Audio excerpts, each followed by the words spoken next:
Welcome to Debating Metal. I'm Kenneth Dean, the Dean of Metal, and my co-host is Chris Kay. On this week's episode of Debating Metal, we're going to discuss a topic that's been a hot-button subject for me lately. This week, we're talking about band splits. Member turnover is nothing new in the world of bands and rock and roll. For one reason or another, be it ego, money, drugs, alcohol, or any combination of said vices, not all bands stay together for their entire careers. Some bands even have no original members. But for the purpose of this discussion, we're going to talk about bands whose members left the band, either fired or of their own volition, and decided to start another band with the same name. A few weeks back during our New Wave of British Heavy Metal episodes, there were several bands that had offshoots that tried to hijack the names of their previous bands. That was the inspiration for this conversation, and we'll dive into a few of those bands that had to have a judge decide their fate and more. We're talking about band splits. So Chris, we picked 4 specific bands that we're going to talk about tonight, but there's going to be some honorable mentions at the end, and we're going to touch base on those later on. But this issue that I have with these band splits, and so to kind of give a little bit more details than what the intro had, these band splits are someone leaves the band, someone's fired, and they literally say, I'm going to take the name with me, or they say, you know what, I'm going to start my own band, and then they just decide to name it the same band, but maybe they use a different logo, maybe they use their first name, or maybe they don't even bother to change anything at all and just try to hijack the band completely.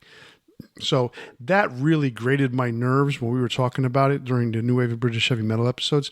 So we decided to have this conversation today. I mean, some of these we've known about for a long time.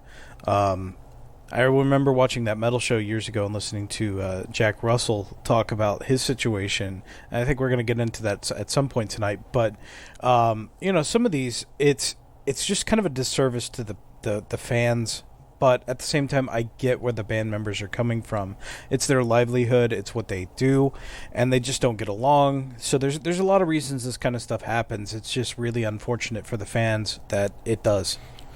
You know, I get that to some degree, but like, for instance, one of the bands that we're going to talk about, the singer is fired from the band.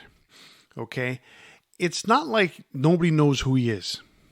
All right. So he sits there and says, well, screw this. I'm going to screw these guys, and I'm going to start my own version of the same exact band. So I'm going to take, and basically I got fired, but I'm going to hire my own musicians, and I'm going to call this band the same name and throw my legacy out the window. Although I think I'm doing my legacy a great service, in reality, you're not. And so the band decided to stay together. When you said this, I kind of thought about, like, what if David Lee Roth had done that and he formed his own Van Halen? It's Van Halen. No. But there's no Van Halen. There's no Van Halen. It's Van Roth. I don't know. It's just things like that is irritating to me. All right, so let's go ahead and hit the first band. We're just going to smack them upside their heads. So the first band we're going to talk about tonight is Zaxxon. All right, and we touched upon them a little bit during the Nwabam episodes a few weeks ago, but in this one, we're just kind of maybe put a few more details on it and kind of get everybody to understand what happened to those bands. So why don't you go ahead and start it off? All right, so kind of as we mentioned in that episode, but let's start fresh here. Zaxxon started in 1977. They've played ever since. They've put out 24 albums in that time. The original lineup was Biff Byford on vocals, Graham Oliver on guitars, Paul Quinn on guitars, Steve Dawson on bass, and Pete Gill on drums. Pete Gill, that's a cool name. So they played together for a few albums, and then Pete Gill ended up leaving. Then I want to say it was Steve Dawson was next, and then eventually Graham Oliver would leave. Paul Quinn and Biff Byford have been in the band ever since it started. So this was kind of a bitter issue, I suppose, because Graham Oliver would leave around 1993, 1994. They recorded an entire album without him, didn't even include him on the... I mean, they included him on the liner notes saying he was in the band, but he wasn't active. He wasn't even there. And then he was gone after that. So Oliver, or Graham Oliver, and Steve Dawson would meet up and form a band under the original name, which was Son of a Bitch. And then they would tour. They had Pete Gill join that band. And then, they basically just tried to take over the Saxon name. Then there was a lawsuit that kind of came about, and they ended up losing it. They could not call themselves Saxon anymore, and it really set a precedent for bands that were like, if it was in bad faith, if they were trying to take an active band's name, then it protected them a little bit more carefully. So things in the future, there had to be some precedent set. Like, you had to be touring as that band. You had to have that information there. Members of the band, etc. Duration. So there was a lot of things that came into play that said, no, dudes, you are not Saxon. These guys have been playing since 1977. You formed, 20 years later. Even though you were members of the band, this doesn't count. So that's at least good. They went on to have their own career. It was 2 albums. One was under Son of a Bitch, then the other one was under Oliver Dawson Saxon. But then they had some various other live stuff. Not the output that the original band was actually still putting out. 24 albums with really consistent releases. It was kind of sad to see. And then eventually, Steve Dawson, I guess it was last year or the year before. Yeah, last year. Decided to retire, so that version of that band is gone. But it was really kind of an underhanded thing. It was kind of nasty, like how Journey, those guys that ended up getting fired from the band, Ross Valerie, and who was the other one? Steve Smith. Steve Smith, that's right. They were trying to kind of take the band from inside out. Stuff is kind of nasty like that, so you hate to see that, and it doesn't look good. It doesn't show any positive light on them in that way. It's funny that you mentioned that, because just recently, like within the last week or so, some more information came out about that particular incident that involved Steve Perry as well. That's true. So that's pretty interesting, and we're not going to talk about Journey here because this is a heavy metal debate type of thing. But in essence, Steve Perry was part of the situation to try and usurp the power from Neil Schon and Jonathan Cain. So that's real interesting. But that's not what we're here to talk about tonight. So my beef here with Saxon and Oliver Dawson Saxon, I'm going to say it like this. If they had left it as Son of a Bitch, I would never have a problem with this. Because you know what? Yes, it was the original name of Saxon, but Saxon was no longer under that moniker. So by all means, make it available. Use it. Go ahead. Dawson and Oliver were probably originally part of Son of a Bitch. So, they were. And Paul and Pete Gill. So guess what? It's all yours. Have it. But don't, they didn't have to steal the Saxon name. But they did. They tried. And, as the judge pointed out, it was in bad faith. It's just one of those things where it's like, in 1995, you leave the band, or 93, right? This is 15 years after, or 16 years after you start the band. And I don't know, between one thing and another, whether, they were no longer getting along with Biff, which is most likely the case. All of a sudden, maybe Biff's trying to take more control. Maybe Biff's trying to do more songwriting. He's not liking the ideas. Whatever the situation is between the three of them, or the whole band, or whatever it was, Graham left, followed by Steve. Well, actually, Steve was the one that left first. No. Pete Gill left in 81. Then Steve Dawson left in 86. And then Graham Oliver was fired in 1995. Yeah, I got no qualm with Pete Gill because he left because of the hand injury, so he joined the band. I mean, it seemed to me, or just on the surface, it seems like one of those situations where he just kind of was going along for the ride, but it was more about Oliver and Dawson. So Dawson gets fired in '86 for one reason or another, and then Graham gets fired in '93 and they make it official in '95. However it went down. Okay, you're talking many years later. You're talking a bunch. I mean, for Steve Dawson, it was 9 years. Okay, that's still a long time. It's pretty much a decade. And then you're talking about 5, 6 years later. Oliver leaves. Okay. But that doesn't give you the right to sit there and say, oh, I'm going to steal this name that's been active at that point for over 15 years. Yeah. So, and, they deserve to lose that. And then the thing is, so what are you doing with the name? Because you put out an album under Son of a Bitch, and then you don't really release a new music album for several years after that. You've toured this entire time, and all you've done for the most part is put out one album of new music under your name. And that album was okay. It sounded like classic Zaxxon. But the rest of all the music you've done is you've either toured or you've put out live albums. You really haven't done anything to your legacy, let alone the legacy of Zaxxon or Oliver Dawson's Zaxxon. To me, it's kind of wasted energy.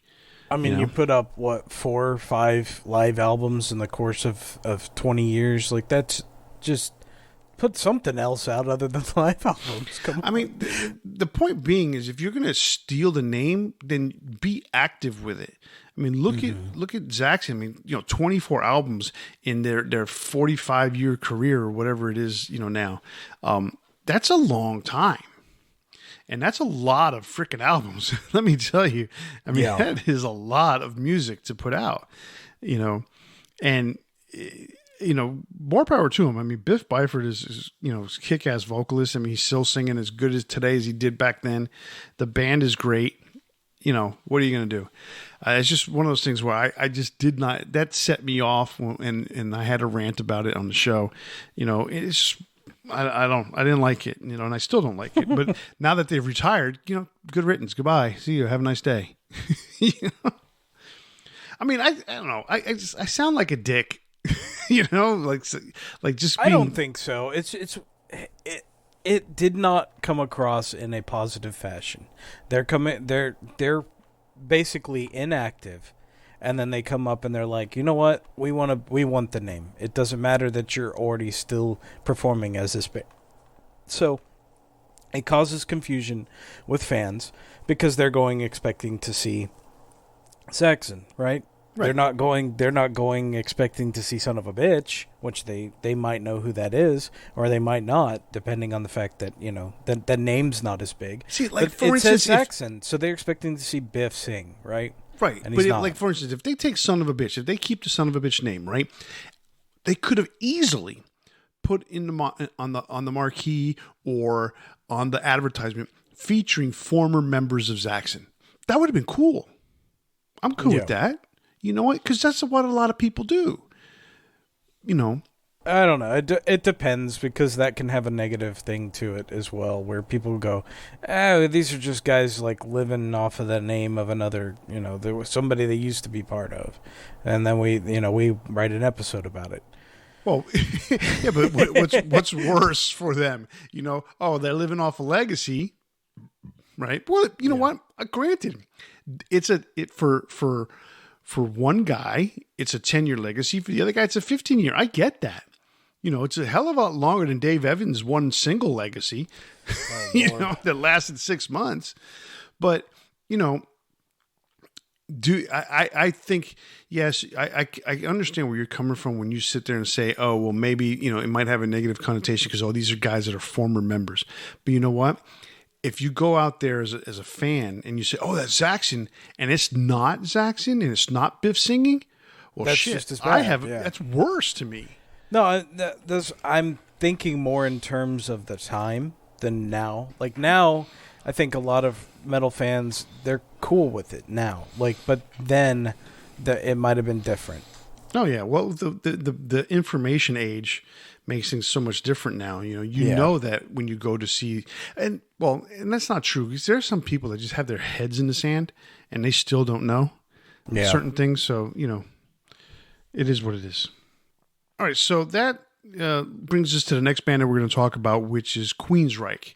Now this one's a little bit more near and dear to my heart, and I'm going to be just as vocal and just as annoyed by this one as I was for probably more than the one I was for Saxon, because in the end, my gut feeling, I've been a fan of this band since 1983, 84, I guess you could say, and it just broke my heart to see where this band was going, the direction it was being led in by Geoff Tate, and where it ended up. So let's start from the beginning here.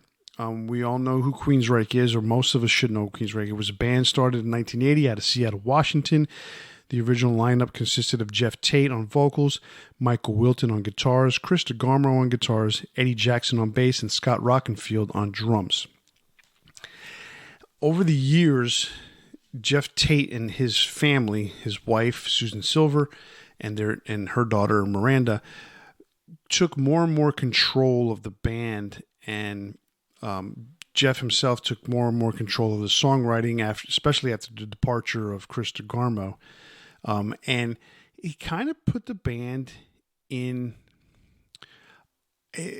for lack of a better term, a more easy listening style than their typical prog metal style that they had. They lost a lot of the progressive sound. Oh yeah, they lost the progressive sound. They lost their edge, all sorts of things. So, come 2012, the band was just basically fed up, and they had themselves. Actually, before 2012, I think it was in the beginning or at the end of 2011, beginning of 2012, somewhere around there. The band decided that they wanted to play a show, because they were basically told that they were on hiatus. They weren't going to tour. They weren't going to record. Geoff told them that they weren't going to do that. And so they had a long break. And then over the holidays, they decided to play a show, or two shows, I think it was, under the name Rising West. And they invited singer Todd LaTorre to sing for them. Between one connection and another, Todd ended up getting this singing gig. I remember when that happened, and damn, was that amazing. When I heard Todd whip out Queen of the Reich, I thought, wow, this is great. They're going to have a side project that's playing old Queensryche songs. I thought that was super cool. Yeah. And then they had a band meeting 4 months later, April 12th, 2012. Geoff Tate did not attend that meeting, and basically the band fired Tate's stepdaughter Miranda and his wife Susan as the band manager, and Miranda was running the fan club at the time. And essentially, they basically, the members of the band, and we're talking about Wilton, Jackson, and Rockenfield, felt that they no longer had a voice in the band. And Parker Lundgren was also part of this, but he wasn't a full-fledged member, so he had a voice, but his voice only counted for so much. Well, Geoff Tate didn't take kindly to that, was all upset. They have another meeting, there's a confrontation. Geoff spits at Scott Rockenfield. He throws a punch and, knocks over the drums and all sorts of stupid shit, childish crap from a 50-year-old man or whatever his age was at the time. And they basically fire him. And they said, all right, you're out. You're done. Goodbye. And so they reformed basically with Todd LaTorre as their singer. Geoff Tate went his way, but he did not go quietly. He basically sued the band for wrongful firing. So they were having all sorts of injunctions. They sued each other, and basically they were told, okay, until we settle this in court, you guys can become you guys are Queensryche, and you've got and until we can figure this out in court. So for 2 years or almost 2 years, there were literally two full named versions of Queensryche. One with Michael Wilton, Scott Rockenfield, Eddie Jackson, Parker Lundgren, and Todd LaTorre on vocals. And Geoff Tate had his own version of a band that originally started out with Geoff Tate, Kelly Gray, a former Queensryche guitar player, Rudy Sarzo, Robert Sarzo, and Simon Wright. Everyone knows the former AC/DC drummer. Okay, that was the original Geoff Tate version of Queensryche that lasted for a couple years. Well, the final injunction came down. Jeff lost the case. Wilton, Jackson, and Rockenfeld were able to keep the name Queensryche, tour under that name, and the only thing that Geoff Tate got out of it, which I found really weird, was he was allowed to tour and be able to perform Operation Mindcrime in its Operation Mindcrime 1 and 2 in its entirety. Now that in reality doesn't mean shit, because anybody could do anything in terms of touring and performing a show because they're paying the songwriters and the artists. So yeah, but I don't think he has to pay royalties to play those particular albums. Okay, I guess so he's entitled to not having to pay. Okay, I get that. But there's always, regardless of that, there's always some sort of sync rights that get paid by the venues and stuff like that. So that's beyond his control. So that's the ultimate settlement that went down with Queensryche. But talk about bad faith. Here's what happened during those 2 years. Both bands tour, and Geoff Tate, being the dick that he must have had some inside information where the band was touring, because let's say, for instance, what happened here in Houston. The Queensryche announced a gig at the Concert Pub North in Houston in, let's say, July 1st, okay? All of a sudden, Geoff Tate's version of Queensryche shows up June 1st at the same venue. Well, shit, now you got two Queensryches in less than 1 month playing the same venue, the same city. You know, who's going to get the money? Who's going to pay out the money? So you got fans. Well, Queensryche was just here in June. Why am I going to go back in July? Yep. And then on top of that, because promoters didn't know, they were using pictures of Queensryche with Geoff Tate on it during the real Queensryche's touring that Geoff Tate was basically usurping. I'm like, holy shit, that is just some fucked up shit. So then, during that time, they both released albums. And what did Geoff Tate do? He beat them to the finish line by releasing his album 2 months ahead of time. And it sounds like it because it's very rushed. Ooh, it's terrible. I mean, it's badly produced, and they to the point where they had to remix it and re-release it a couple years later, and even that didn't sound that good, and the songs were terrible, not that at all progressive.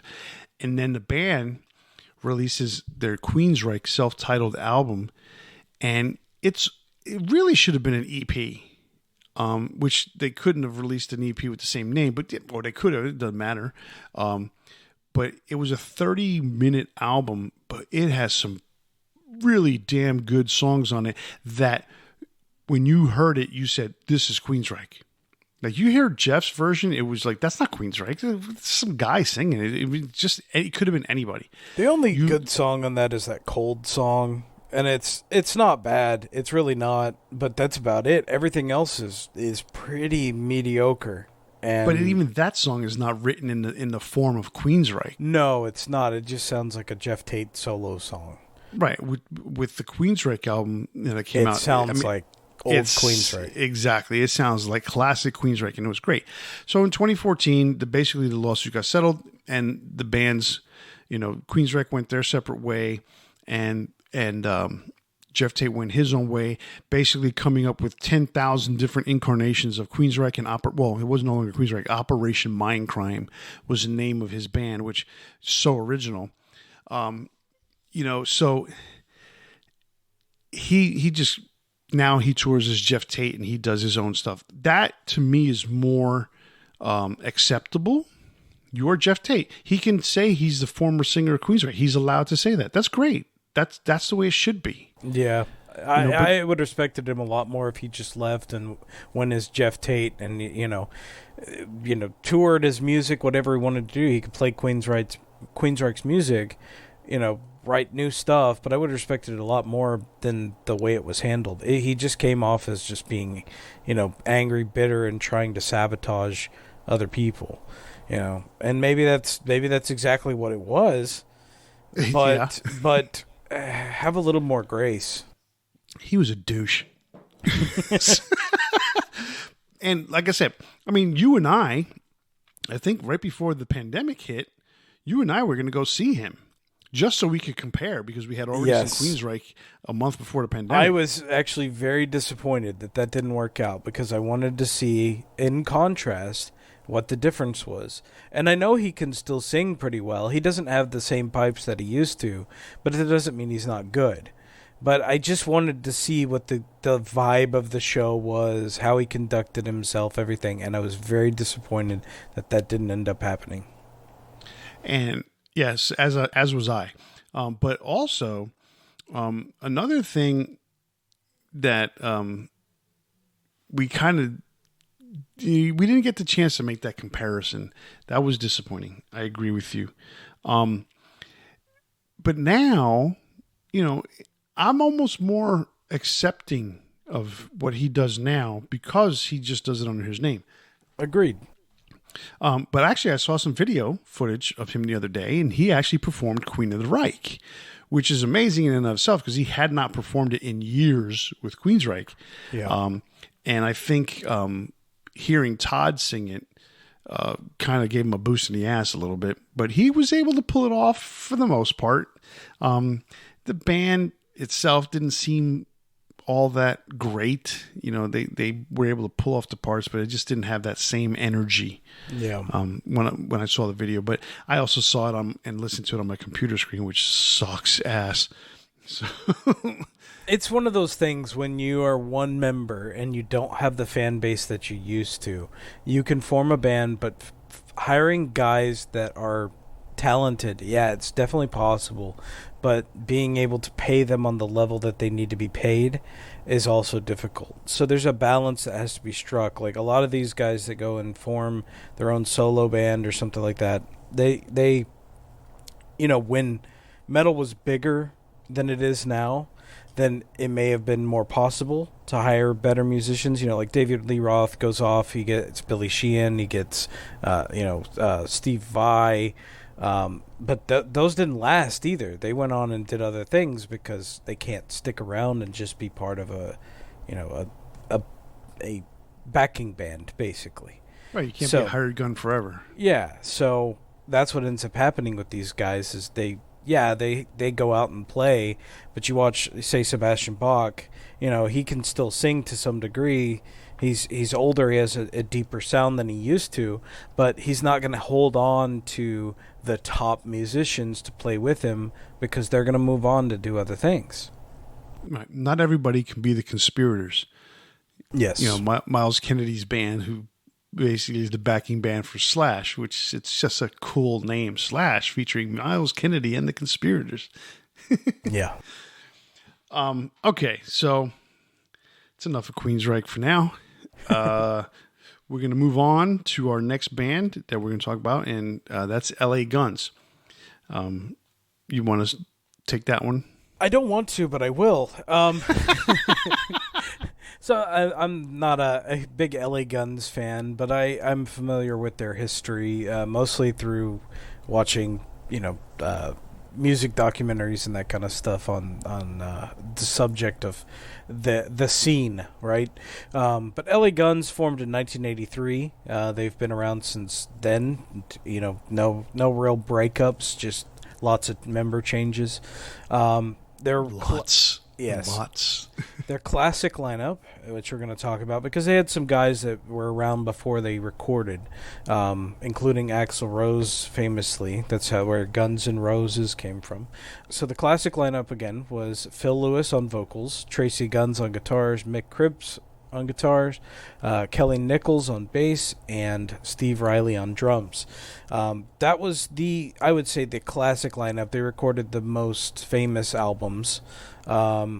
Put out 14 albums since then. But then there is 2 different versions of the bands we're going to talk about that popped up over this time. So Tracy Guns would form his own version of the band in 2006. That version recorded no albums, but it was Tracy Guns on guitar, Paul Black, who was the vocalist before Phil Lewis, but never recorded anything.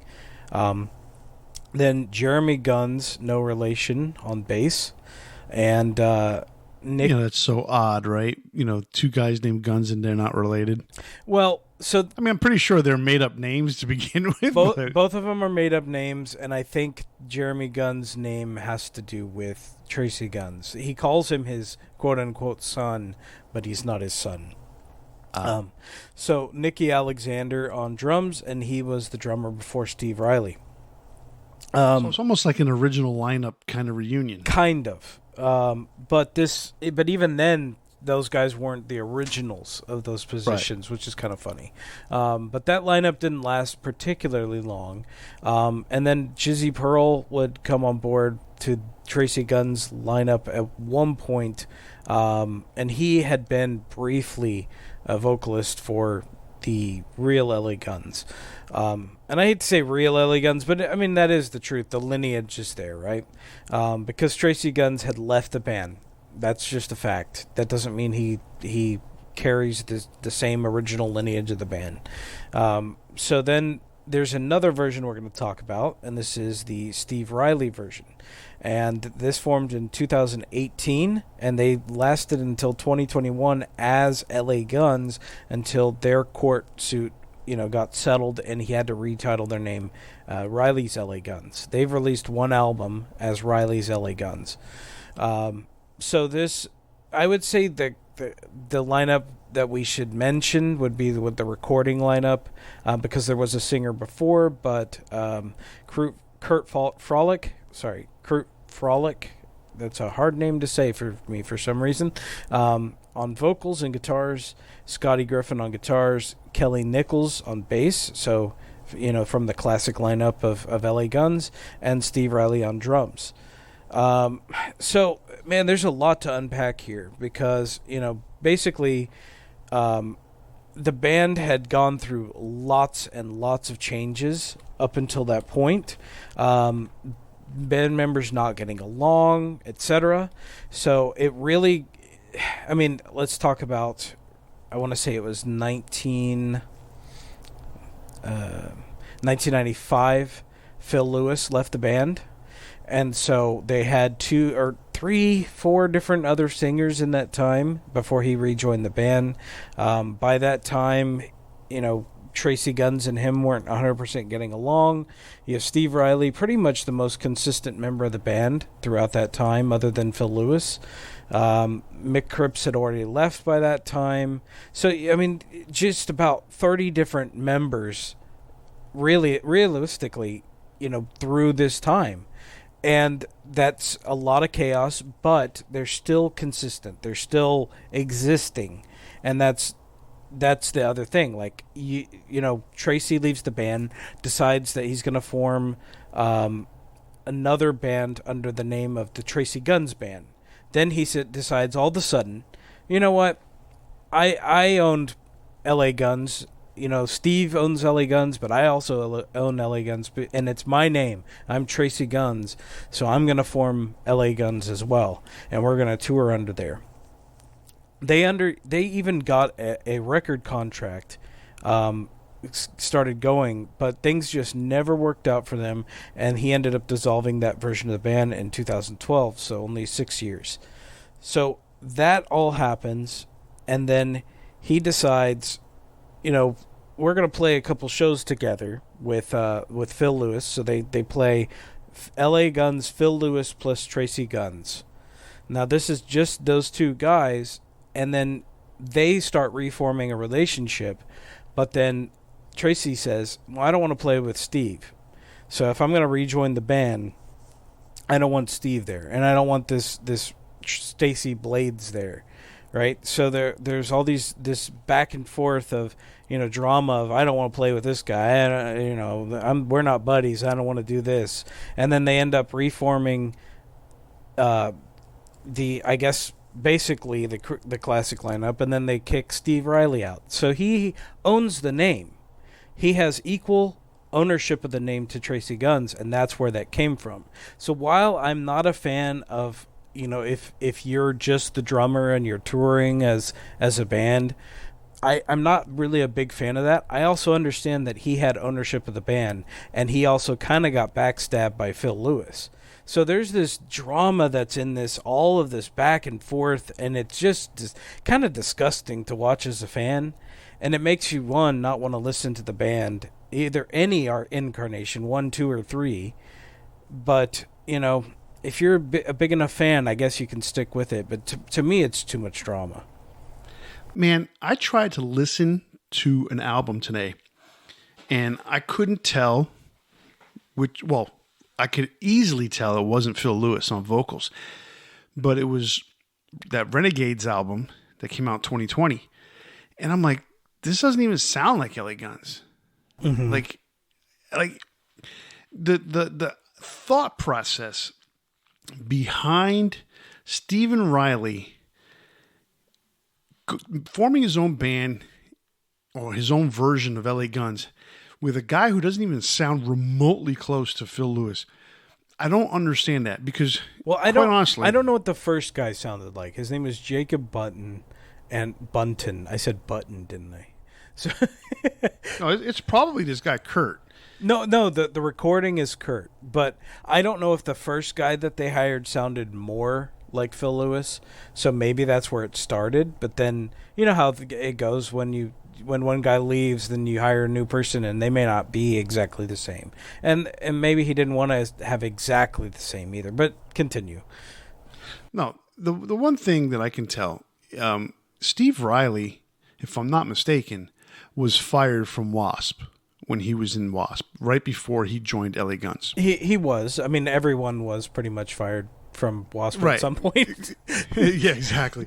But so that, then he joins LA Guns, and he really, he's there together for the first few albums, and he even left during the Vicious Circle album, which I think is their fourth album, and he only played one song on that album, so he was out for a bit. The problem I have, and here's the funny thing, because on the surface, to what everybody can see out there, LA Guns did everything equally among all 5 members. So when they wrote songs, although Tracy Guns and Phil Lewis were the main songwriters, okay, Kelly Nichols, Mick Cripps, and Steve Riley got credit. They all got equal credit across the board. Now that's the way some people like to do it. Some bands, the business arrangement is so that people don't get pissed. We're going to go ahead and do this across the board equal. Guns N' Roses did it on their first album only. Okay. And yeah. And then, and there've been bands throughout history that have done that, and that's great. Rush is a good example. Rush is a good example, but even in that case, Rush it was lyrics by Peart, music by, Geddy Lee and Alex Lifeson. That works out fine. That was a 3-way split, mm-hmm. But that wasn't. They weren't trying to hide that Geddy Lee didn't play or didn't write music. They weren't trying to hide that Alex Lifeson didn't write music. They just flat out said, Neil Peart was the lyricist. But I'm pretty positive, just saying, that Stephen Riley probably doesn't know how to write or play guitar. I mean, I could be wrong. Maybe I am. But, he's writing a drum beat and melody, yeah. But that's not necessarily what songwriting is about. regardless of that, it was just that was just the way that was their business arrangement. So when you look across the board, you say every album. Well, look, shit, I'm going to go to court. I'm going to say, well, look, Your Honor, every album has my name. I'm a songwriter on every single song. So on the surface, the judge goes, oh yeah, you are. Look at that. And so that's how he ends up getting away with certain things. But he also owned the name. Well, like he had, and that's the thing. Ownership. That's the thing that pisses off Tracy Guns, because he went ahead and got into that ownership. Well, how and why we don't know. Okay, because with all when quick little business thing for people listening out there, when a band forms. Okay, that band becomes incorporated. That band, however members there are, so if there are 5 members in the band, all 5 members are an equal partner, 20%. 4 members, 25, so forth, right? They all have an equal say as to what goes on with the band dealings. When a band member leaves, there are different options you go. And most famously, Metallica has had several bass players over their course of their career.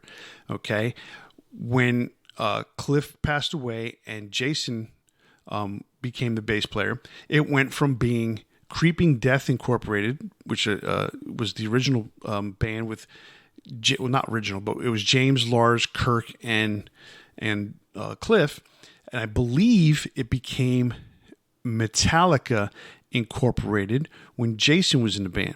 Now, that was for all business dealings with Jason in the band. So anything that had Cliff was completely separate. That was under Creeping Death. And then I think there was a small percentage that they paid also. I think everybody had like 24% across the board, and then that last few percentage went to Cliff. When Robert joined the band, and then they tell you in the movie, Some Kind of Monster, that there's a certain percentage that goes to Robert, and a certain percentage that's the rest of the band, and they break it down that way. But that's how things work. So that's how somehow, some way, Stephen Riley was able to acquire partial ownership of the name LA Guns. And a lot of times that shit's done behind people's backs, like Rob Halford owning the name Judas Priest. Yeah, some people, like, I can't remember what's there's some famous band out there where the bass player was the only person who had his name on the band, and they basically had to rent it from him. I can't remember who the band was. That sounds familiar, but yeah, I don't remember. But it's like all of a sudden, the band breaks up or a member changes, like, oh, well, you can't use the name because I got ownership of it, but you can license it from me and pay me very well. Well, an example of that would be Children of Bodom. Remember Alexi? Yes, right. Alexi gave up his rights. Yeah, so he ended up not being able to tour as Children of Bodom, which I think he respected as well because he did respect the other members of the band. But regardless, he had to come up with another name. So I mean, logos are different because like the Judas Priest logo is owned by Rob Halford. So you saw when Robert wasn't there, they had to use a different logo. What was the other band that used a different logo? Not Iron Maiden, but God damn it, I forgot who it was. But someone, someone was in the band, and they literally had to change the logo until they came back to the band, and they brought the old logo back. Things like that are all over the music business. In LA Guns' case, it's just so like you said, it's disgusting because there's so many different players. But the main players are Stephen Riley, Tracy Guns, and Phil Lewis. And mostly just Guns and Riley that are at each other's throats. I mean, shit. I mean, Tracy Guns went on that metal show and basically called out Stephen Riley. He did. I remember that. To me, Stephen Riley going out there, yes, he had every legal right to do so. And he had, up until last year, every legal right to release an album under the name. But again, same thing that Jeff did. You're putting out an album. It doesn't sound like Phil Lewis. I mean, at least Todd La Torre sounds like Jeff Tate. Yes. And they made music, but that sounds like Queensryche. Jeff Tate didn't. Steve Riley. I mean, there's nothing there that says, "Oh, that's LA Guns." Oh, like that song can play on the radio. I would have no fucking clue who that is. I would not know the you singer. didn't recognize the drums. No, yeah. Oh my God, that's Stephen Riley on drums, man. There are very few people in this world that you can recognize on drums. John Bonham's one, Lars Ulrich is another, and depending on how a drum sound was recorded, John Bonham is definitely one, and I would say Neil Peart, and Neil Peart. But the thing with Neil Peart is it like. It's because it's Rush. I don't think if you heard Neil Peart somewhere else, I don't know if we'd be able to recognize him. But Lars, it's Lars on that Merciful Fate song because it sounds like Lars. It's produced and recorded to make sure that Lars comes up front and center on that drum beat. And that's the thing about Metallica. It's been so superimposed into the sound of Metallica that people don't realize that the two things that are most front and center is the snare drum and the guitar of James Hetfield. Snare drum of Lars Ulrich. I don't think anybody doesn't know that.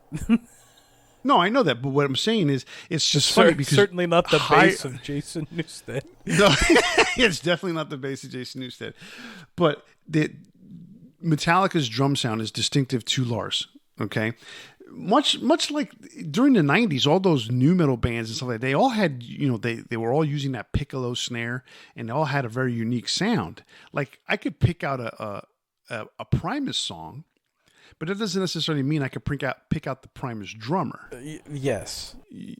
But like I said, when Lars Ulrich recorded that song with Merciful Fate, I think it was Return of the Vampire, on the Reunion album, it was obvious that was Lars Ulrich playing drums. I mean, it was obvious as daylight, to me at least. But if you didn't see anything about it, like you didn't know who any of the members were, you would just go, that's Lars? Almost, yeah. I would sit there and say, that sounds a lot like Lars on drums. Wow. Okay. Yeah. It's just the way it sounds. I would. The way it was. You're more of a Metallica fan than I am, so... I mean, it's like sometimes I hear certain songs and I say, "Oh, that sounds like so and so," or that sounds like a particular band, because they have a particular sound, But in the case of Lars, he is distinctively, and that's because that's the way he's produced, and that's the way he's recorded, and that's the way they mix him. And of course, he has a ton of control on that mix and recording and production and all that shit. So that's the reason why. Like you couldn't tell Charlie.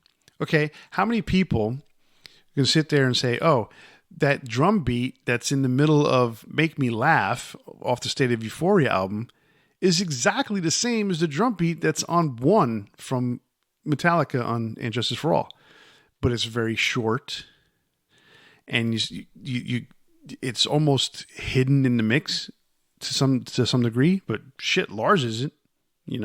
But it's the same damn drum beat. Yep.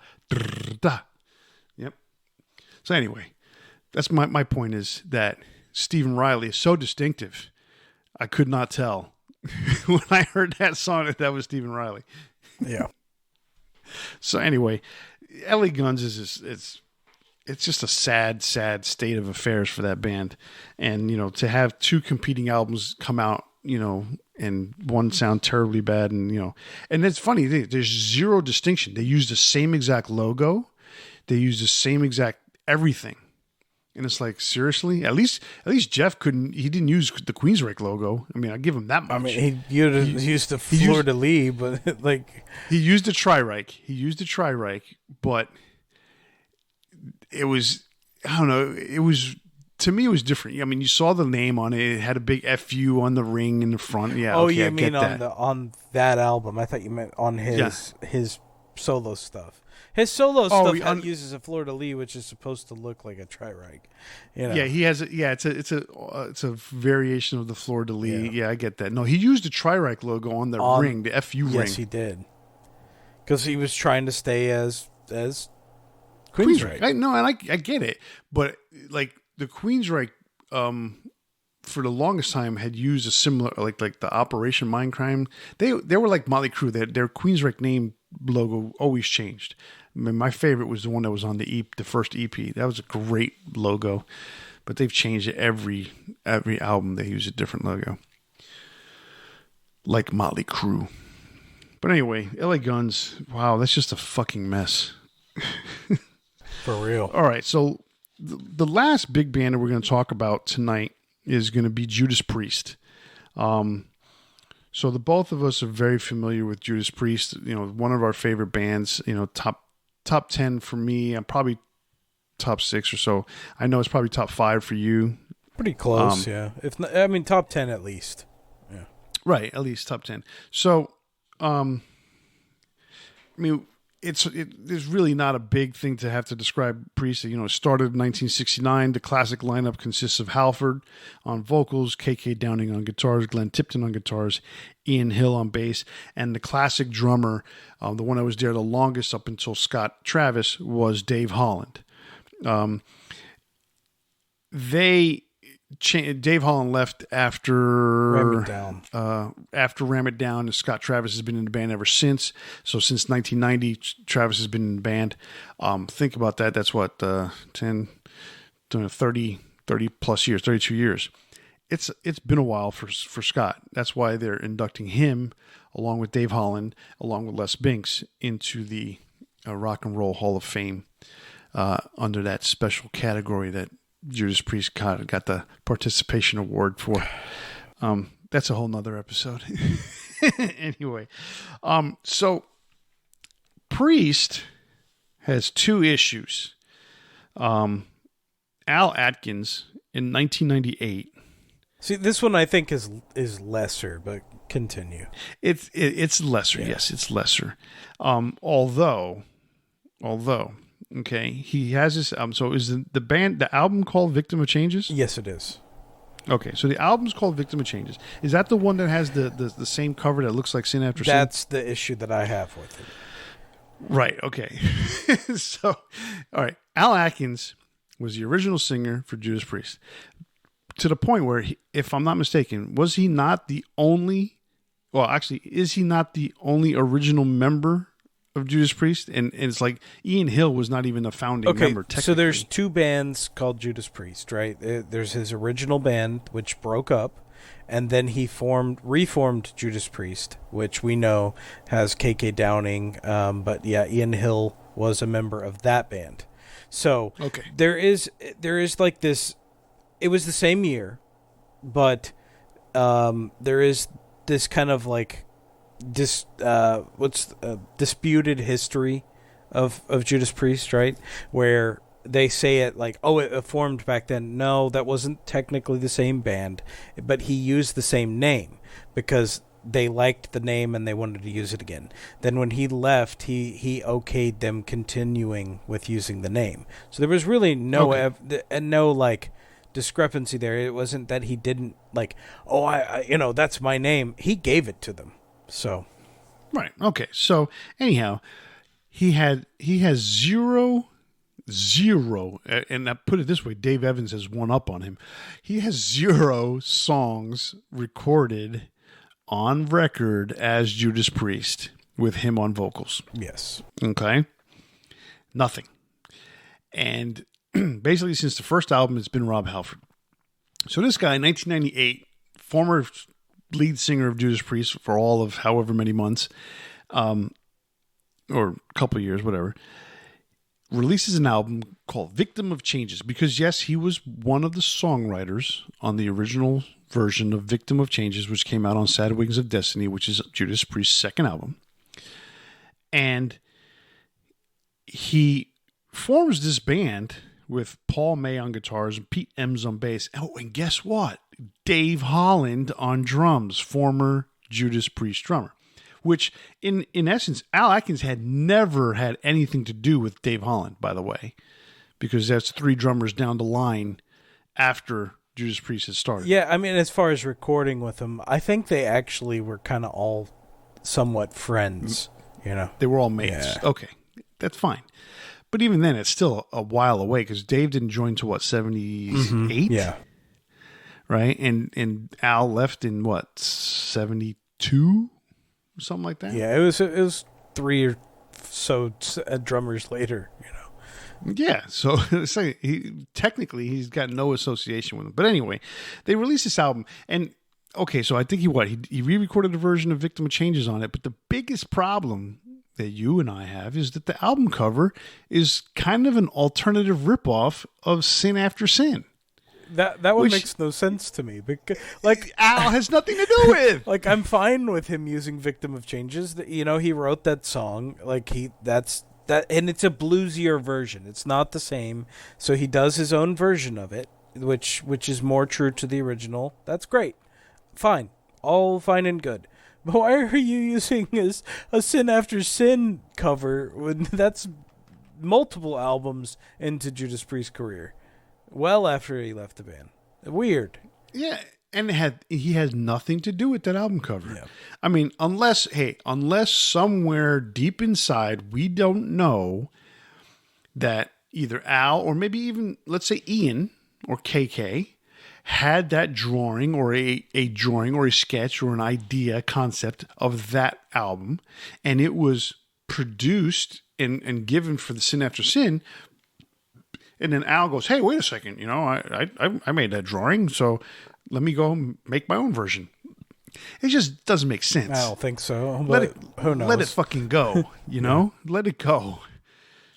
So anyhow, that's the first thing with Judas Priest. And that Al kind of falls into that category of living off a legacy, that we've had discussions with before. Again, I'm more okay with this one, even though, we'll talk more about what we're going to talk about in a second, but I don't really view this one too negatively. It wasn't like he was out there trying to take Judas Priest's name or anything, and it's just him, he ended up putting out more albums and stuff like that. That's fine. You have to give up your career as a musician sometimes to support a family. He wasn't making money. I get it. No ill will towards the guy whatsoever.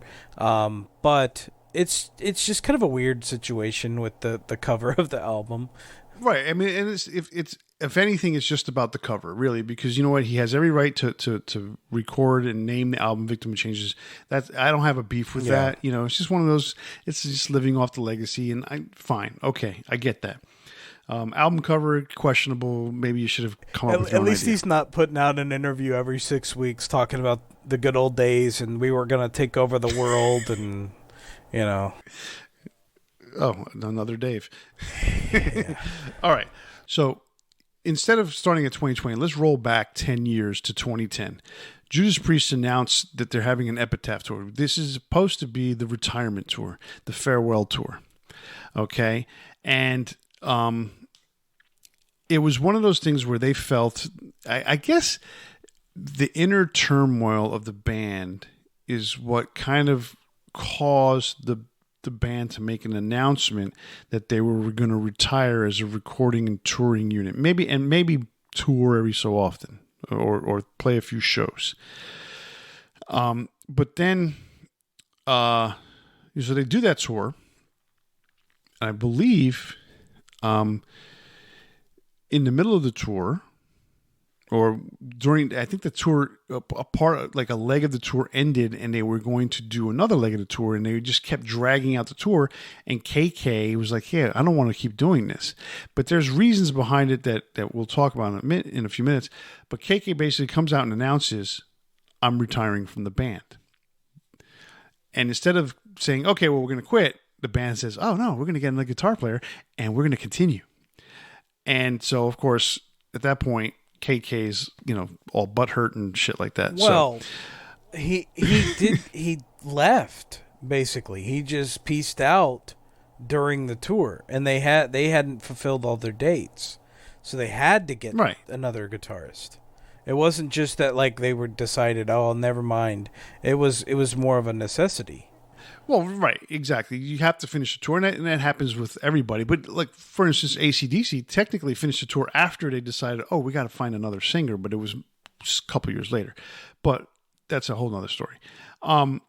So they had to find a replacement, which they ended up picking up Richie Faulkner, who used to play for Lauren Harris, with Lauren Harris's, Steve Harris's daughter, and great guitar player. I mean, excellent guitar player. looks like KK Downing, if you ask me. A little bit, yeah. A little bit. So anyhow, KK Jr. They finished a tour, and after they finished the Epitaph tour, they said, "Wait a second, we're not going to retire. We're going to go ahead and make new music." They got re-inspired. Ritchie gave them some more inspiration, gave them a jolt that they hadn't had. And basically what we find out later is that there was some conflict between KK and Glenn. With KK out of the picture, there's more harmony within the band, and all of a sudden now the band feels better about themselves, and they decide they want to continue as a unit as opposed to, basically bickering all the time and not having fun on tour. I get it. That happens all the time. That's fine. That works. So now fast forward to 2020. Somebody named Kenneth, not me, decides he wants to put out an album, record some tracks. Hey, more power to you. You're allowed to do whatever you want. And then we find out the name of KK's album, a band album and everything. It is KK's Priest. Now, I'm sorry. Legally, nobody can do anything. I get it. And that's where, this falls in the category of living off your legacy, which, hey, he's got a really long legacy. But it's one of those things like people know who you are. Get off of it. But, you have other commentary to say about it. Well, I mean, this one's tough for me because I get where he's coming from. I get that, there's all this drama in the band, especially after listening to Rob Halford's book, right? You know that it's not as simple, it's not as cut and dry as just, you're in the band or you're not in the band, right? There's a lot of drama that goes into being part of a brotherhood of a band, right? And yes, there's always you're traveling with these people constantly, and we know that KK and Glenn had a rivalry, which brothers have rivalries, right? You want to be better than your brother, or you want to show that you're just as good, etc. And they each were soloists. They each were excellent guitar players, and I get that, but they had always had this kind of back and forth relationship. And as time was going on and they're getting older and you've lived this life for so long, I get it. It's not always going to be the same. So, especially when Glenn was sick, like, I guess KK thought he would just be invited back to fill in that position, and no, like, he left them in a lurch. He left them in a bad position, Well, to kind of follow up on that real quick, in 2018, Glenn Tipton Glenn Tipton revealed that he was diagnosed with Parkinson's disease, which he already knew that for a while. And so he stepped down from touring. He still recorded songs. He still was part of the recording process, the songwriting process, not completely involved in every single aspect, but for the most part, he was involved as much as he could be involved. Touring wise, they decided to get Andy Sneap, their producer, to fill in for him on guitars. That's where KK got butthurt because they didn't invite him back. Continue. Yeah, so it's one of those subjects that's really tough because KK is very much responsible in his part for the sound of Judas Priest. It's just a fact. And so is Glenn, and so is Rob, and so is Ian, and even Dave Holland and Scott Travis. They're all responsible for this sound of this band.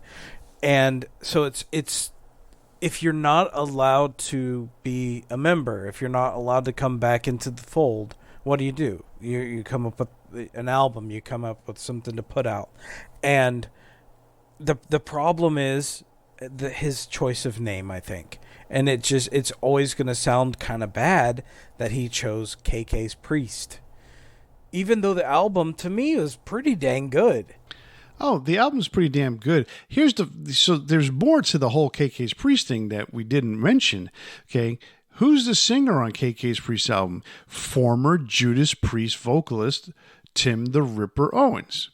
Who's the drummer that's announced? Now, here's the thing. They could sit there and tell me till they're blue in the face that Les Binks played drums on the album, and I call bullshit. They didn't claim that.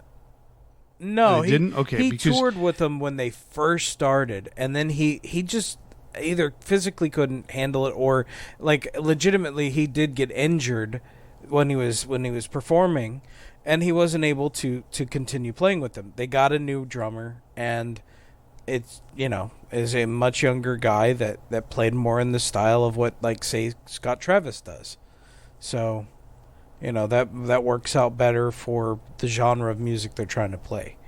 Because I don't think Les Binks was going to be the right guy for that band. No, absolutely not. I mean, he could not keep up with the band. So, for what it's worth. So, I do have a problem with KK Priest's name. I get that. It's just like, yeah, he has a legacy. Yes, he has the right to do something like that. But I still feel, hey, you know what? I got a band together with my former mates. Okay, we're going to come out. Dude, call yourself, Studded Leather or something associated with Priest, but not blatantly taking the Priest name. Because you know what? What do you and I from time to time call Priest? Like I just did. We call him Priest. Yeah. We know who that is. Everybody calls, even Rob. I mean, when you listen to interviews, he goes, it's Priest. You don't hear the Judas a lot. You don't want to stumble across the syllables. You just say Priest.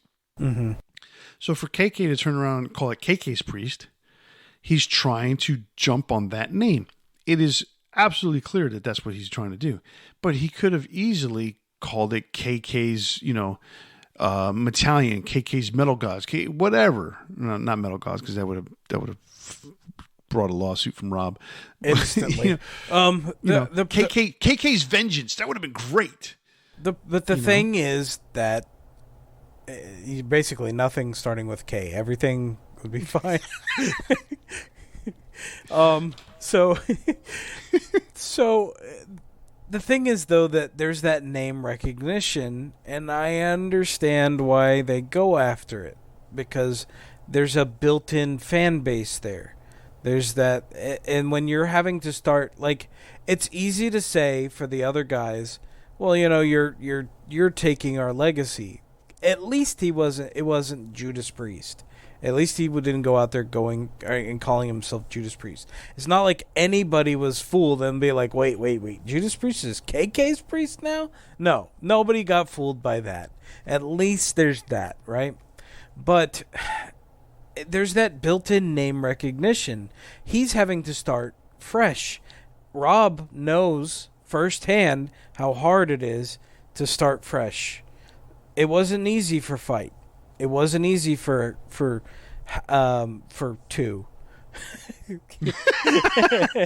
but it's still part of the gig. Like, if you have to go and start a new band, man, KK's what, 50 something years old now?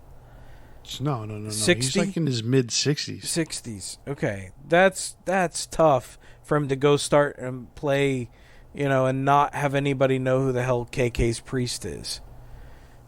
So yeah, I'm a little more lax on this one than some of the others. Yes. It's not as vindictive. It's not a full-blown ripoff. Yes. It's not as vindictive as calling yourself LA Guns. And no, the LA Guns is a fucking mess. Okay, so we've gotten to the point here now. We're going to talk about a few bands that may or may not have done it the right way. Okay, so since we're on the subject of Priest, and since you just mentioned it, Rob Halford left Judas Priest in 1992. And along with it, he took the logo and originally his intention was to return to Priest. He just wanted to get a side project off his chest. That side project was Fight. So it wasn't Rob Halford sitting there saying, I'm going to, hijack the name Priest because he wanted to do a side project. His intention was to go back to Priest. But communication problems. Yeah, they couldn't just sit around and wait for him forever either. No. If you read or listen to Rob's book, obviously, Rob's going to be more one-sided towards his. He doesn't really explain that it took him forever to try and get back to the band, but at the same time, it also, he admitted that he did not reach out, that he got scared to try and reach out. He didn't do what he should have done. Yeah. So at least he admitted that. So, after Fight kind of dissolved, and in the book, he kind of mentions the fact that it was his idea and his mantra in terms of basically not wanting to repeat himself from one album to the next. That was the downfall of that album, of that band Fight, because you don't want to repeat yourself, but shit, you at least try to play the same music. Right? So, he came out with a different album and kind of tanked. So then he decides they end up breaking that band. He comes up with two. He wants to do something basically announcing that he's gay, which is the Project 2. He does it with John 5, produced by, I believe, Trent Reznor. It just didn't work. For one reason or another. So in that it wasn't time good. Yeah, exactly. So in that time of reflection, Rob started writing some songs, and like literally reflective songs. The song Resurrection is basically the history of Rob Halford in Priest, in Fight, in Two, and Halford. It's a really great song. It's a really great album. That album, he named the band Halford. Okay, that's, he still didn't hijack Priest. So he did things the right way. Yes. I like that. And then, that led to the eventual reunion back in Judas Priest. I like the way he went about his business in terms of not trying to hijack. Although he did hijack the logo and said you can't use it. And they didn't until he came back to the band. Yeah, but he didn't make his like Halford logo, the Judas Priest logo, at least. No, he went way out of his way to change things a lot. Okay, so that's Judas Priest, Rob Halford. He did things the right way. One band, interestingly enough, that's done something. Venom. They're currently two Venoms out there. One's Venom Inc., which is, it's not like what do you call it? It's not Mantis's Venom. It's not War Machine's Venom. It's not Abaddon's Venom. It's Venom Inc., which I think is a pretty cool way of going about being a dick and stealing the fucking name. But it's a cool way of being a dick. Cool way of being a dick. The band. So, I mean, we all know who Venom is. Well, not everybody, but Venom, one of the originators of the new wave of British heavy metal, thrash metal, black metal, speed metal, all that shit. Motorhead kind of sounding band. They sounded just as bad as Motorhead, but they were playing a different style of music.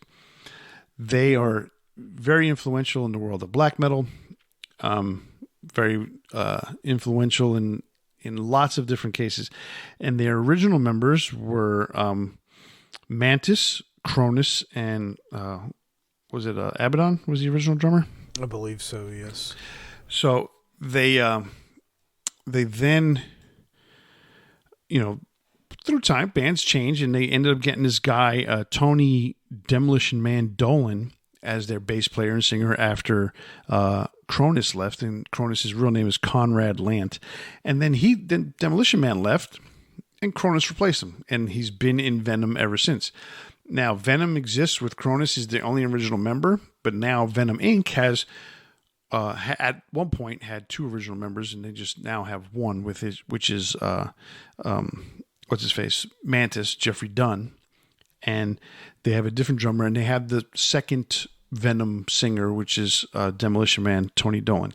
So they're both going around playing as Venom. It's confusing for sure, but I believe that's a legal thing that they have now going on so that they can perform that way. Realistically, it's like, why don't you just get that shit together? Well, I mean, and do the right thing. To some degree, I'm okay with it because it is that like 90s lineup, and there may be fans of that version of the band, right? And some we've seen with other bands that, like, say with what's their names? Black Sabbath. Black Sabbath reformed the Dio era version of the band, but as Heaven and Hell. All I could think of was The Devil You Know, and I was like, that's not the name of the band. So well, that had everything to do with Sharon Osbourne. It did, but I was fine with that. I was fine with that incarnation of the band having their own identity too. So I'm, in some regard, I'm like, them being Venom Inc. is fine, because it's not like they're just going as Venom and causing more strife and issue. It's the same logo. That is true. I don't know. With ink on them. It's a little weird. I mean, I guess it doesn't piss me off as much because, it's weird because Tony's the second singer and he was there for a significant amount of time. I guess only 6 years? 8, 6 years. Something like that, I mean, they released a bunch. I remember when he became a member of the band. I don't remember at what point he left, but I mean, it's 3 albums, so I mean that's a significant amount of time to me. But by that time, Venom was just not the same band anyway. Recordings sounded better per se, but they just weren't the same band anymore. The whole Satan thing kind of got worn out by that point. But anyhow, Venom exists in 2 different forms: Venom and Venom Inc. Another band that was pretty popular in the 80s, Rat, have had some issues with Bobby Blotzer. For a quick summary of Rat, they were a big band in the 80s, part of the quote-unquote hair metal scene. The 90s just kind of basically put them to bed. Destroyed them. And they just couldn't keep up. And the music didn't go over very well. It wasn't even just the grunge scene. Like the thrash guys didn't like them either. So it didn't work out for them. So, I mean, so they actually kind of got back together in '99. They released a couple albums. But anyway, in the mid 2010s, they stopped becoming a regular touring unit. Bobby Blotzer wanted to continue playing, so he basically literally hijacked the band to the point where he called a band meeting between him, Stephen Pearcy, and Warren DeMartini, because they were WBS. They were the controlling interest of the band, or so he thought. And when they didn't show up to the meeting, he basically fired them and says, "You know what? I'm here. I'm the only one here at this meeting, and I am now taking control of WBS," which was Warren, Bobby, and Steven. That's what WBS stands for. And so he decided to go and tour as Rat, not even Bobby Blotzer's Rat, but as Rat. And so he got sued by Juan Crocier, or how you ever say his name, the bass player. He got sued by Steven on a separate occasion. He got sued by Warren DeMartini. The first one to sue was Warren, and he lost the suit because, the judge didn't realize that that Bobby had really basically pulled the wool over everybody's eyes by having this meeting and declaring himself the sole owner of WBS. So Warren lost that injunction, but then Steven and Juan sued successfully in 2 different cases. Bobby lost his lawsuit, but he kept touring as Bobby, as Rat, and then eventually they fired Bobby. Well, what happened was that the judge declared that the original Rat partnership from 1985 was still valid, and so because it was still valid, that meant that Steven and Warren had a voice, and so did Juan, and basically the 3 of them said, "You know what, Bobby? Goodbye. fired him. WBS doesn't exist anymore. And now Stephen Pearcy's basically the only one in Rat because Warren doesn't want to tour anymore. Actually, Juan's with Stephen. Warren doesn't want to tour anymore. So Rat's a fucking messed up business too. They don't know what the hell they're doing. And Stephen doesn't want to do anything new under the Rat name unless it's the original members, less Robin Crosby, who passed away. So that's a clusterfuck mess right there too. So another one we've mentioned in our New Wave of British Heavy Metal episode was Grim Reaper. Grim Reaper was, pretty much dissolved because of some legal issues. They had worked with one studio that wasn't really supplying them what they needed. They recorded an album and it sounded horrible, so they went to another studio to record their third album again. And then legal issues between them kind of just made them go, you know what, it's not worth it. We're losing every dollar we have. And they just kind of went their separate ways, right? And then years later, Steve Grimmett's getting a lot of requests every time he's playing. People are yelling, "See you in hell." So he's singing it live, and he contacts Nick Bocott and says, "I really think we should get back together. Like this is an opportunity." And Nick says, "Well, I'm living in the United States now. It's not really going to work for me. Just, I have my full-time job, and I just can't do this." So they agreed together, and out of respect for Nick Bocott, and really, honestly, to the fans, Steve Grimmett decided to call it Steve Grimmett's Grim Reaper. And from 2006 to 2022, when he passed away, he toured as Steve Grimmett's Grim Reaper. Now, what's really cool about that is a few times when they were able to make it happen, Nick Bocott would play with them. So, that's more of a positive way of doing things. I really respect Steve Grimmett for the way he handled it. And unfortunately, we did lose him earlier this year. And, that's really too bad, but really a good way of handling things. Yeah, he did things the right way. There was never really any animosity between them. It was just a matter of logistics, and it was a matter of just not being able to make it work, and it's understandable. But they worked out an agreement, and that was fine. Yeah. So another one is Guns N' Roses. So, and specifically, I'm talking about Steven Adler with Adler's Appetite. I don't really mind him going by Adler's Appetite. I mean, it's really just a nod to the name of the first album, the only album he really was on. I mean, yeah, he has one song on the was it the second Use Your Illusion? Yeah, he's on Civil War, which was on Use Your Illusion 2, right? Yeah. So, he was already out of the band at that point, but so his entire career really with Guns N' Roses is prior to that first album and the first album. For him to do this, he puts together a band, and I can't remember the name of it before, but so he puts together a band, and then they come up with the name Adler's Appetite. Starts it in 2003.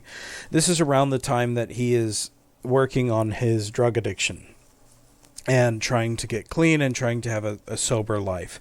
And so part of that is him getting back out into the world and doing the thing that he loves and not having that addiction as well. So it's more of a positive thing. Guns N' Roses doesn't have any problem with it either, which I think is really kind of cool. They've done a few things with him involving that, and I know like he desperately wants to be back, touring with them, even playing one or two songs or something.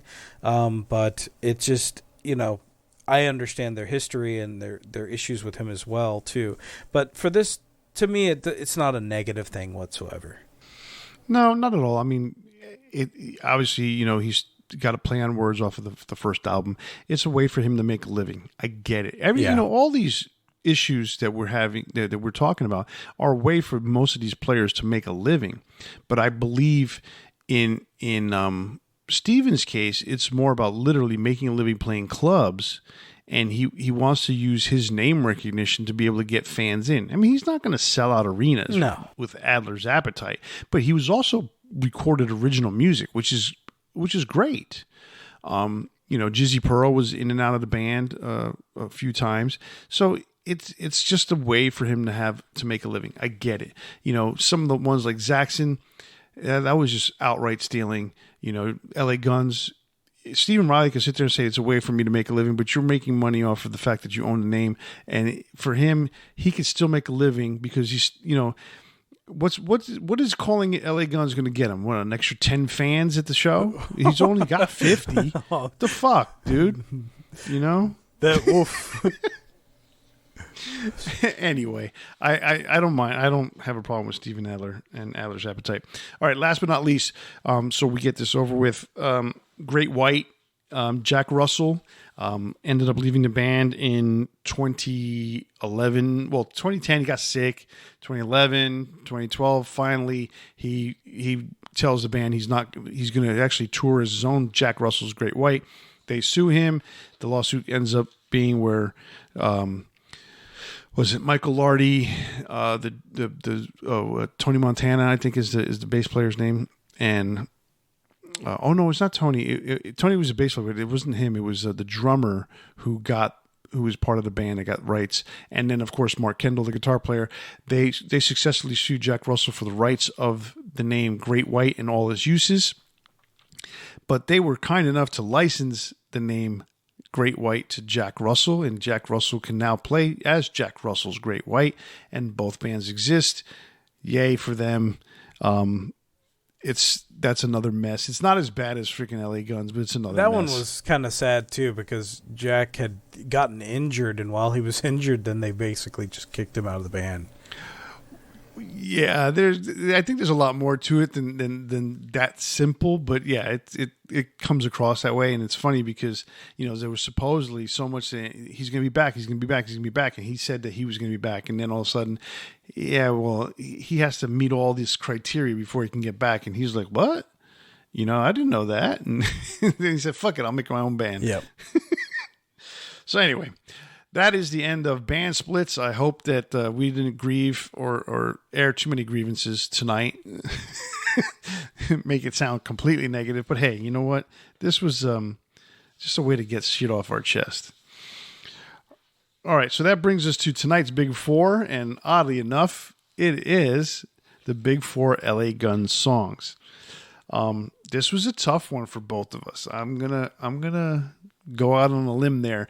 I'm going to say I don't have anything from Stephen Riley's versions of LA Guns. Oh, mine is all Stephen Riley's LA Guns. No, I'm sure. No. No, I want to hear that. No, it's not. No, all right. Who went first last time? You, me? Go ahead. I'll concede on this one. Go and just enjoy yourself there. I'm more familiar with LA Guns than you are, but at the same time, I cut them off at like 1988. Yeah, so did I. I was too. Anyway, number 4 for me is a song that came off of their Vicious Circle album, and that song is called Killing Machine. Now, if anybody knows that song out there, I can tell you what, that does not at all sound musically like an LA Guns song. So much so, it actually fooled me at first, and I thought it was Master of Puppets from Metallica, because that riff was stolen straight from Metallica. But okay, I let it go. It's a cool song. It's probably the heaviest song. I mean, mind you, I didn't listen to everything in the catalog, but it's probably one of their top 5 heaviest songs, if not the heaviest that they've ever recorded. And so I thought it was pretty cool. Number 3 for me is off the self-titled debut album. It's a song called Sex Action. In my opinion, this is the song that really got LA Guns all the buzz and put them, up a notch in the eyes of fans out there. Number 2 is the song Never Enough that comes off the Cocked and Loaded album. That's got a cool and catchy riff, cool and catchy melodies, and a cool and catchy chorus. So it's very cool and catchy. And it's some really good guitar work on that song. And then number 1 for me, also off of Cocked and Loaded, is the song Rip and Tear. That's just got an awesome riff. It's the tone on that. I guess the key is a little bit lower. It just has a really good vibe to that song. It's also very catchy. It's got a lot of attitude. I like that song. My favorite LA Guns song. Okay. I think think we have one crossover. Wow. So my number 4 is actually a newer song. I'm not super familiar with Guns N' Roses. I'm not super familiar with LA Guns discography, but I became familiar with it today, unfortunately, and I listened to a lot, and there was some good stuff. Don't get me wrong, but there was some stuff that sounded just like the last song I had heard for a while, and I was like, man. But they have some really cool album covers too. I thought that was some interesting stuff that I'd missed. So anyway, my number 4 was a new song called Cannonball of I believe it's off of Checkered Past, the new album. It's kind of cool, like legitimately more heavy than some of the stuff that I'd heard from their early career. My number 3 is One More Reason off of LA Guns. Thought that was a really cool track. A little bit more of that early LA scene sound to it. I Want to Be Your Man is my number 2 off of Cocked and Loaded. I liked Rip and Tear, but I liked this one a little better, to be honest. Maybe that would be something that over time may change, and these are my gut reactions, my initial things. And then Killing Machine was my number 1. That was one that when I heard it, I was like, "Is this the right band?" Right? It's so heavy comparatively to everything else. Like I didn't get any, like I didn't, to me, like pick up anybody else's sound in that, but I also thought I legitimately was listening to the wrong band. So. I legitimately thought that the riff was Master of Puppets. The part right before it's similar. After the intro, after the intro, there's that part where the drums stop and it's just James playing.